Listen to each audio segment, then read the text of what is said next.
Hello, everybody. Hope you're all doing fantastically well. It's Connor. We're back here with the Rumour Mill, and this is going to be a little bit of a different one. Where we dedicate some of the conversation, well, probably a lot of the conversation this evening. We've obviously got a bit of transfer stuff to go over and where Leeds go from here.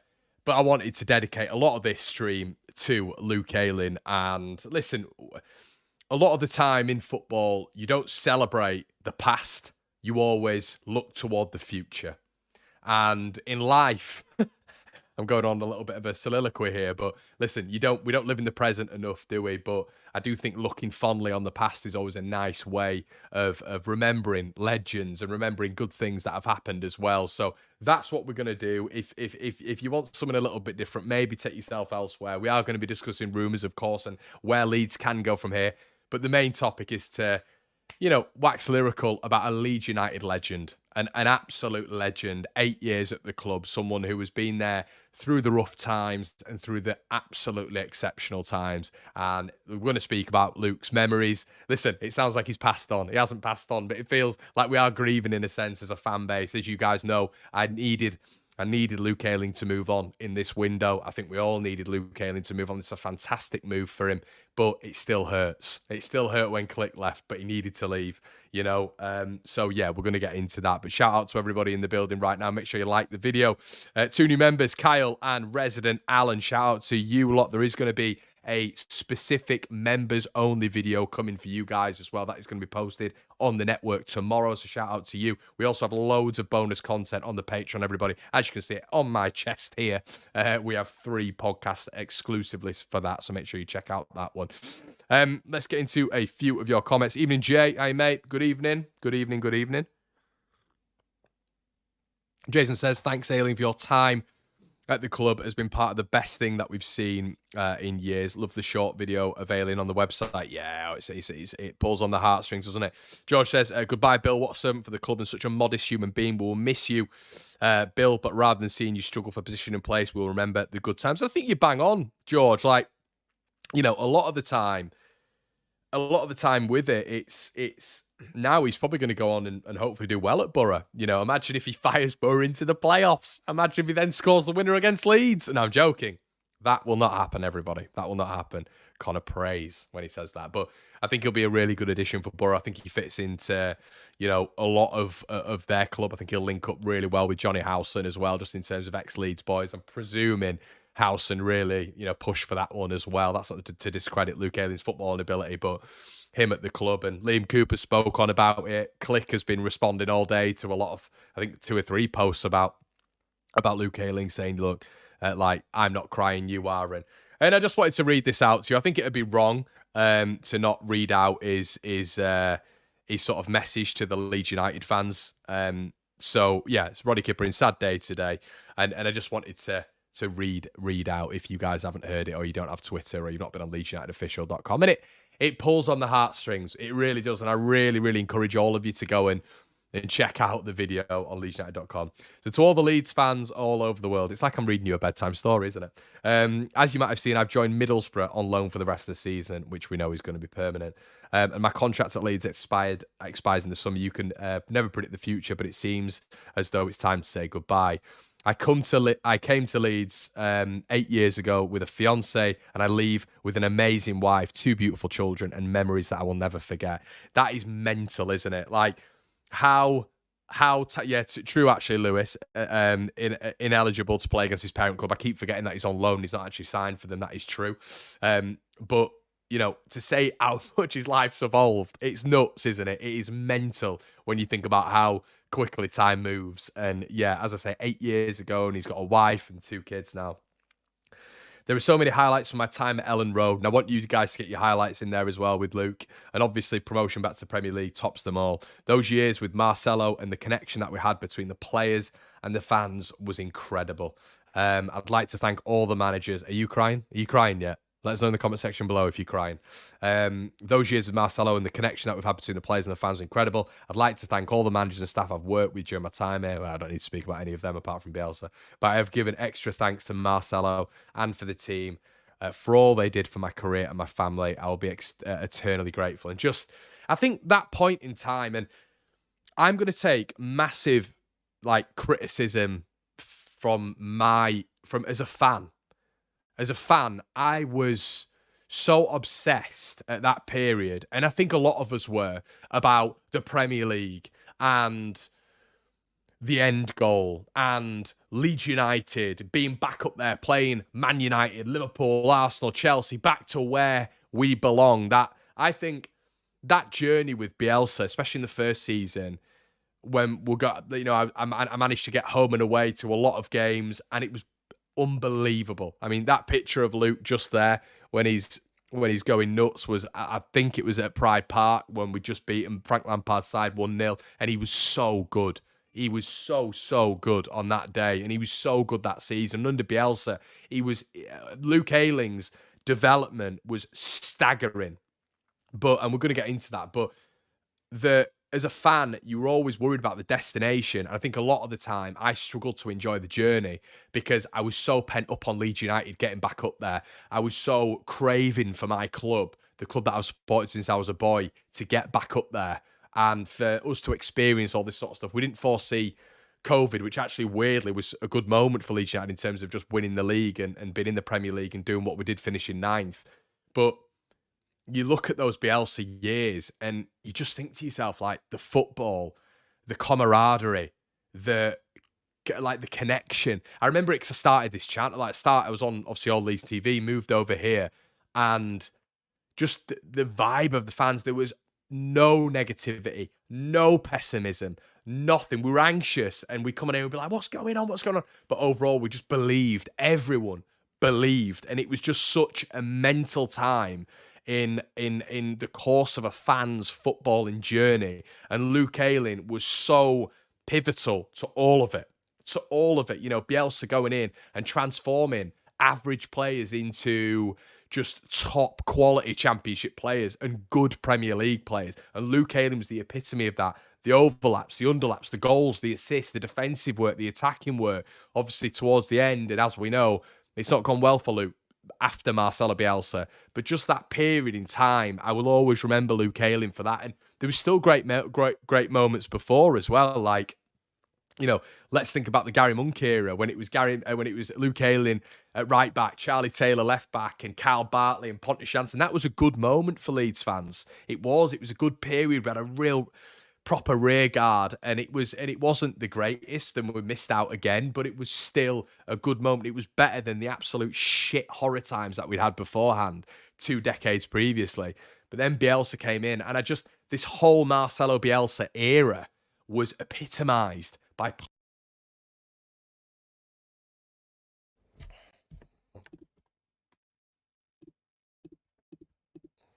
There we go, everyone. Players like Luke Ayling, though, wasn't it? And I bashed my cam link there. But players like Luke Ayling and players like Liam Cooper, and Bamford and all this sort of stuff. So, you know, it's just such a... It's the end of an era. The end of an era right now. And, you know, we need to really pay sort of homage to Luke and a lot of the good moments. And I don't want to come on here and almost be disrespectful. You know, be disrespectful. And it's difficult when you run a fan channel. Really, really difficult because, you know, a lot of people will have said, you know, Connor, you're not bothered about this. And of course I'm bothered about Luke Ayling. Of course I'm bothered about all that stuff and him being part of the club. But it's difficult right now as a fan channel because you need to progress as a club. We all know we need to progress as a club. But, you know, that's where you have to push sentiment aside. But in these moments, we also can, we can get on with the sentiment as well because it's perfect, isn't it, when we're talking about Luke Ayling's time at the club. Keep getting your comments in the section below. Yeah, I know, guys. Camera went off again. When folks ask me why we praise Bielsa so much, I have a simple answer. He made our players better. That's why he is a great coach. Yeah, exactly, mate. 100%. Won't lie, I'm tearing up listening to this goodbye letter. Some great memories. And I reckon the best way to remember him is the 2 scum games this year. Still lives in Hull City's head rent-free. Yeah, good one, Ollie. Forgot about this, mate. Good shout. Still lives in Hull City's rent-free. We're up here. You're down there. Carl with another good one as well. The Huddersfield goal. I was down at that game with Jerry. He'll be watching now.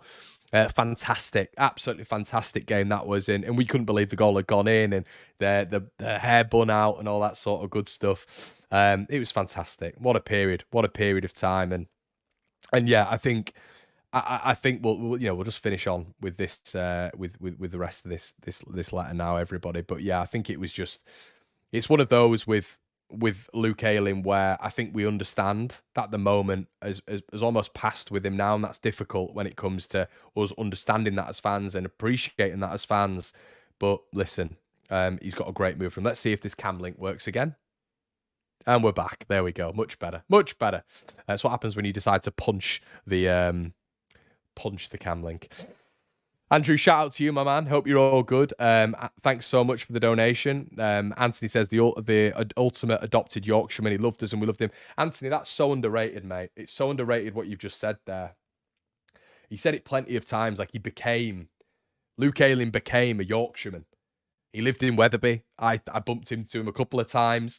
A lovely, lovely, lovely guy. And someone who just where was he from? Like a proper Cockney East End boy or whatever he was. He seemed obviously he was from down that end, wasn't he? And he just loved it. He loved the area. You could just tell. And that period of time under Marcelo Bielsa, we'll go back to it again, but screw it. It's Sentiment FC on this stream, isn't it? That period of time with Marcelo Bielsa and Luke Ayling and Click at the end when he's crying, when he's leaving Ellen Road, that bond that we had with these players. It was huge. It really was huge. From South London, yeah. We need Charlie Taylor now. But let's get into the rest of this note anyway. I loved pulling on a Leeds shirt every single time. Moments that stick in my mind are the goal against Huddersfield just before lockdown. The promotion when football restarted, and many of the games in this season we finished 9th in the Premier League. Even staying up the following year at Brentford was brilliant because we shared it with you. Not sure about that, Luke. To go on and wear the armband was an even greater honour. I got to do that against Birmingham when we celebrated our centenary at Ellen Road. Obviously, that was Calvin Phillips' goal in the 1-0. And also at Anfield for our first game back in the top flight. What a game that was. 4-3 and Leeds were unlucky. I'd like to thank every single teammate I've had over the years, with a special mention to Coops and Stu, who've been with me every step of the way. And I think it's because we have a connection. We have a connection with a lot of our family members and in those times, in those dark times, and we saw these lot as our heroes when they were getting us back up to the Premier League, and Luke Ayling was definitely one of those figures. There are too many members of staff that I can thank. Finally, I want to say thank you to the fans. We've built a relationship together that's meant a lot to me. Walking out, home and away, to hear you sing Marching On Together and having you behind us through the ups and downs has been beyond special. Thank you for everything. I hope I've done you proud, at least until the world stops going round. And he's a poet and he doesn't even know it. And there's a lot of John Terry's even on there with the love hearts, which is very, very interesting. But yeah, that's it, guys. When it comes to Luke Ayling, it's been a pleasure, Luke. And I can't imagine you tuning in to me because I'm the most miserable git there is. And when it comes to Leeds United, I hope I've changed a little bit this year, but I'm self-admitted miserable. And I've criticised you 100%. But you know, football's subjective. I could have been wrong, but it's been an excellent, excellent period with you at the club, and thank you for everything. The captain. So yeah, there we go. Okay, everyone. So I guess that is it when it comes to moving on. I wanted to get your thoughts on something that has developed as well today when it comes to Patrick Bamford. So we've spoken about it on a clip that you'll have seen today on the channel, and it was a clip of me and my dad on Generation Leeds. You can get the full podcast in the link in the description below with the rest of the patrons, where we spoke about Patrick Bamford. Now, there's been a rumour today, and this site, I believe, has got a couple of things right on Twitter. Could be absolute poppycock, but as we know, we are here for the rumour mill. Patrick Bamford, 5 million quid to Nottingham Forest. Now, I'd mentioned this in the January window. Now, what I don't want to talk about as much is the actual 5 million fee to Nottingham Forest. It could be absolute poppycock, could be rubbish. But the foundation of this is really interesting, because I do wonder, and we spoke about this earlier on today on Generation Leeds, a clip which has been released on the channel now, go check it out, on if it is the right move to sell Patrick Bamford. Now, if there even is a Nottingham Forest interested in Patrick Bamford, do Leeds entertain that? And it's interesting because we were just speaking off air, me and my old man, about leaders leaving the club now, and this being a period of time which we need to, we need to really get used to. Dallas is going to leave, Cooper's going to leave, Ayling's going to leave, Click's already left, Hernandez has left, Alioski's left, Berardi's left. All these legends, some would say, and some which I would also say are legends, have left or are leaving the club, and we're going to see another mass exodus potentially with people who you may not think of in Pascal Struijk. Maybe he's going to leave in the summer. He definitely will do if Leeds are in the Championship. So there's a lot of these promotion-winning players who are leaving now. It's a new era for Leeds. Bamford is another one of those. Now, could Leeds, if we're taking aside the quality, if we're taking aside the feeling that I have, and I know a lot of you have, about Patrick Bamford even really being long-term involved with this side, and is it an option right now? Should we be involving Patrick Bamford if we can go out and get a number 9 and use that capital that we get from a Patrick Bamford to invest in another striker? I would say yes. But then you ask yourself another question. You think, you've got Cooper going in the window, next window, potentially even this window. I don't see why a club would do it, but there could be a contractual agreement again. There could even be a club that comes in for him. That doesn't make sense, but a club could come in for him. Who knows? If you're to lose Ayling, which they have done today, Patrick Bamford is another very old head in that side. Is that me talking from sentiment? Can they lose? Can Leeds, theoretically, if you take in quality and putting that to the side a little bit and looking at those things that you can't measure in a changing room, can you now lose a Patrick Bamford in this side, being one of the senior heads, being probably available for most clubs for between 3 to 6, 7 million, I'd say? Can you theoretically lose him? I still, if Leeds are to go out and get an attacker, a striker, would still be fine with us doing that. But it also, and me and my dad had a disagreement today, which is live on the channel, as I've said. We had a disagreement. He said to me he'd be definitely keeping him on at this moment in time because he's in a rich vein of form, and Patrick Bamford is a streaky footballer. But we didn't have the conversation about leaders in the dressing room, and Pat Bamford's definitely one of those.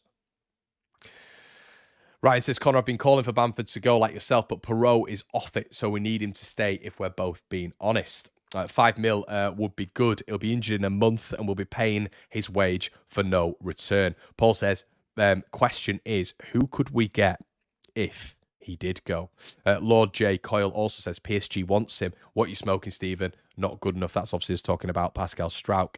Personally, even though injury prone, I wouldn't want us to offload Bamford until the summer because replacing him is going to take longer than January offers. And as we know, it's a fair point there, all you over there. Over here, I should say. Excuse me.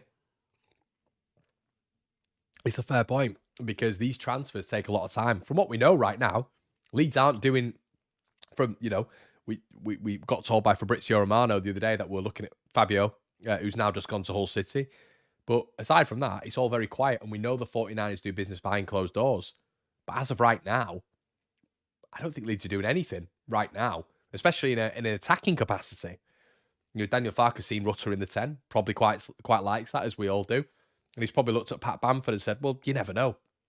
He said in his press conference, didn't he, that we will make judgments based on what happens in January. So if Pat Bamford picks up another injury, you'd hope that Leeds would go out and do something. Do I think they will? Probably not. But in an attacking capacity, hopefully they'd go out and do something. But it's all reactive, as Daniel Farke has said. So we don't know, do we? But like you've quite rightly said there, a transfer would take longer. Transfers do take a long period of time. Hence why I was really calling for us at the start to have some in place. I think he's on a decent wage. He is, Jason. He's on a decent wage. Have you seen the whole video put up when Fabio Carvalho was announced? I have indeed. Yeah, it was quite funny. Justin 510 in the room hit the like. Yeah, guys, please like the video. I don't ask enough. I should do. But thank you so much. Phil, welcome to the group, mate. Hope you're all good. Bye-bye Bamford, says Chris. Kyle's in the building. In my opinion, we cannot let Bamford go unless we have a replacement. So, Kyle, that is a perfect comment. A perfect comment. For people asking me my stance on it, really, that is where it would be. You can't let him go unless you have a replacement. I completely agree with that. Now we're looking at a situation where Connor Roberts or Nico Williams or an equivalent simply have to come in for Luke Ayling and Jed Spence. Have to. Necessity. And I'm still looking at a left back. And I'm looking at a centre back. But you are completely right in the fact that if Patrick Bamford is let go, and I'm not saying this is going to happen, there's rumours on the mill saying today that Forest are looking at him for £5 million. But if he isn't to go, okay, fine, we go forward there. It's a risk because he will get injured. We know that he'll dip out of form. We all know that. But we go forward with what we've got. If you were to let him go and not replace him, that would be mental. Mental. And I would have said that 6 months ago anyway. If you to let a striker go, an experienced striker within your arsenal, within your artillery, and you don't replace him, mental. You've always got to replace a striker. The problem is with the striker is they're the highest paid players in any side, and they're very hard to find a good one.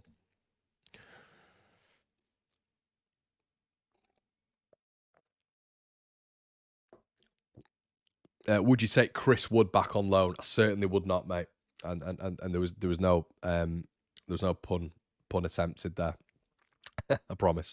So I'm just going to run a poll as well, guys. Shout out to who suggested it, LEFC Jody. We're going to run a poll now. I want to get your guys' thoughts on this. So, and this is a really good way of doing it. So shout out to you, Jody.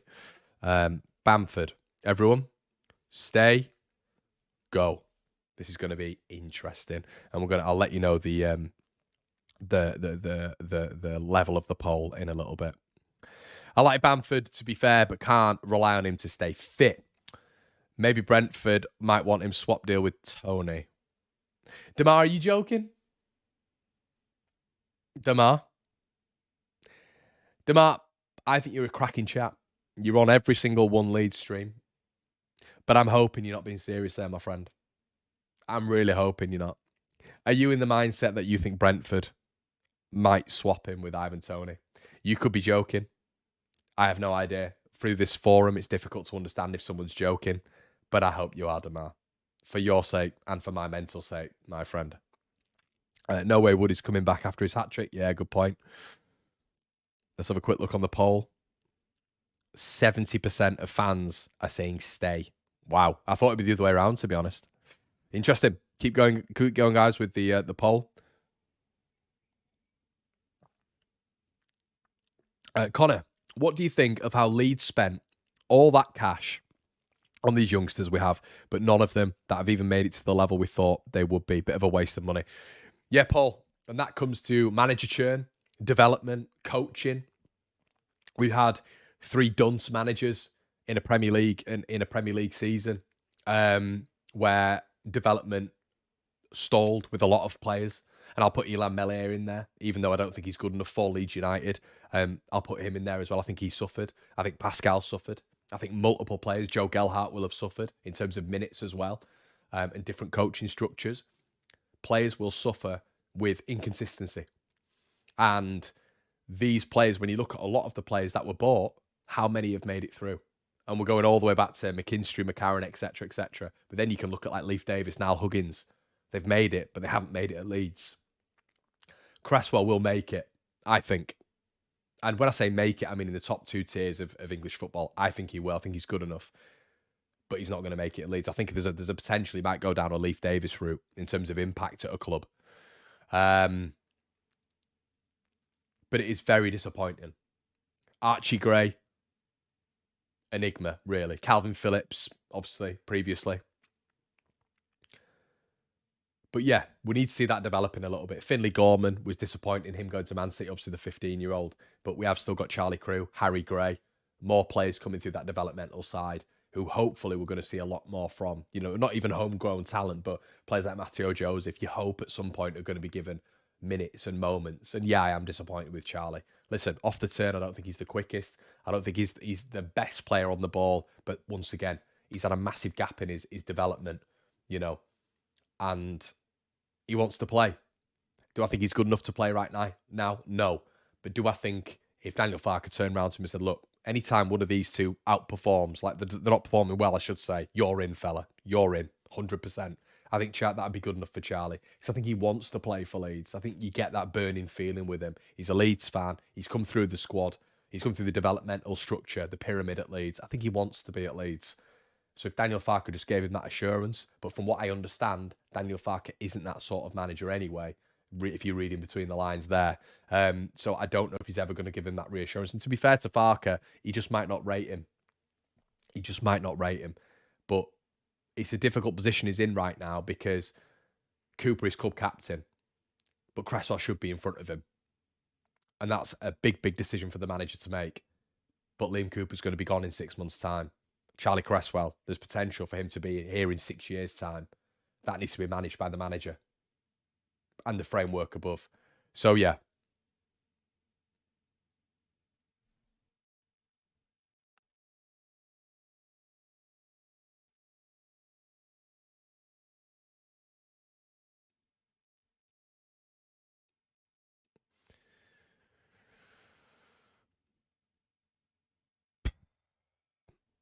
So it's going to be different. Yeah, it's going to be interesting to see what happens, everybody. But yeah, we'll have to wait and see what happens with Charlie Cresswell. But yeah, fascinated. And there was a thumbs up there, everyone. Don't even know what that was. So yeah, shout out to whatever the hell that was. So I'm going to go off and figure that out, everyone. I think that's it anyway when it comes to rumours anyway. So make sure you let me know what you think in the comment section below. Check on the Patreon account. I think Gabe's in the section below as well. We'll have a members only video tomorrow as well. Yeah, I know, Phil. It's the problem of live streaming, everyone. But yeah, shout out to all of you guys, and I will see you on the other side. Cheers.